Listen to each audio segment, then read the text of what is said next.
as the colored community. You feel me?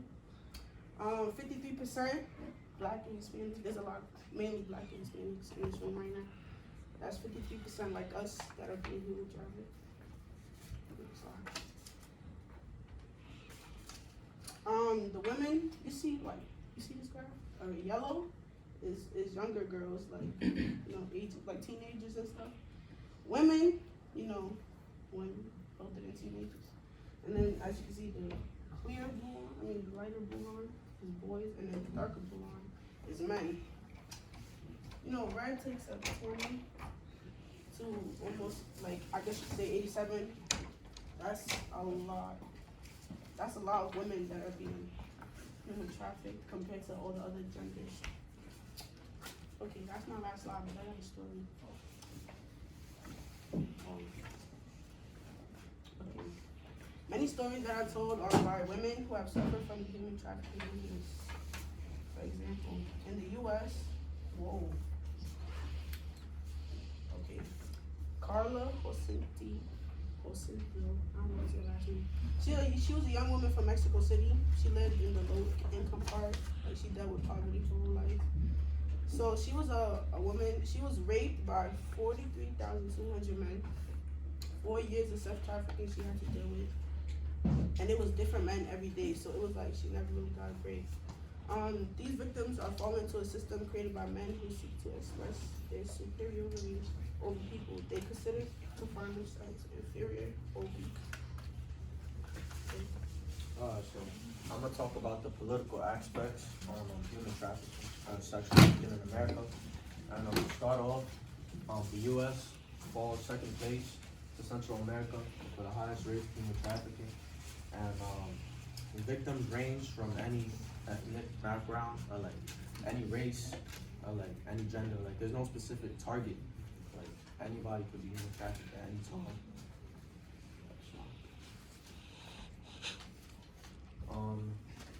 So it's shown that estimated 27 million people are actually enslaved around the world globally. And in addition, there's also an example of politically why human trafficking victims are actually left out and aren't protected by the government. And an example of this is the Alabama legislature. They passed a law that outrights abortion plans and actually has no exceptions for rape or age, and that was a few years ago. I don't know if y'all remember that, but that was all over the news. But yeah, that's just a small example of how something big. Next slide.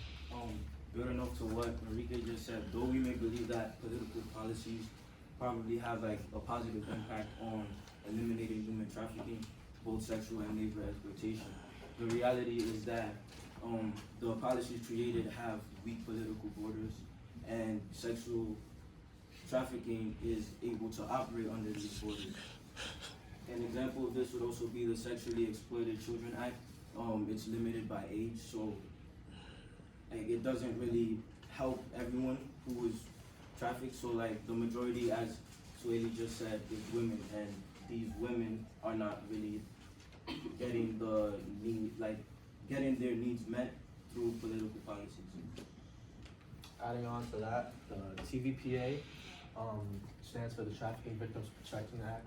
It was founded in 2000 and was not really taken seriously by the government, was poorly funded, and along with that had poor people in office, or not poor people in office, but the right people were in office, and they wouldn't take their job seriously, causing major downgrades into how the TVPA was working out, and turned out to actually be terminated in 2011 with no real chance of actually achieving its priorities. And along with that, another example could be states like Wyoming, where a House bill was passed called House Bill 133, which is actually the first legal punishment for human traffickers in Wyoming, highlighting that there was no real punishment before that bill. Building off of Enrique's point, because these traffickers are not punished properly or they don't receive the right justice, these women, with the majority of sexual trafficking being women, end up suffering physical health complications. So of 106 survivors in the Beasley Institute for Health Law and Policy study, 99.1% complained about having any physical health problems, but majority being weight loss, malnutrition, a lot of fractures as well. And we also discovered that these victims were also using substances like drugs and alcohol in order to cope with the impacts that sex trafficking had on them. And in that same study, 84.3 of the 102 women also complained about having alcohol abuse, marijuana abuse, cocaine abuse, and a variety of other substances.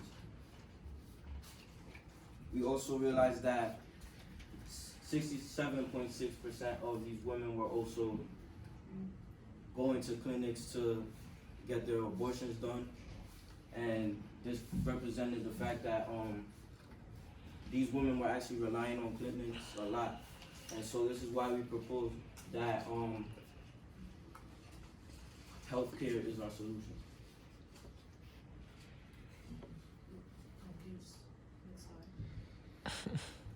Well, so we want healthcare providers to be able to create a comfortable setting that's free of judgment for these victims when they're being operated on in any way.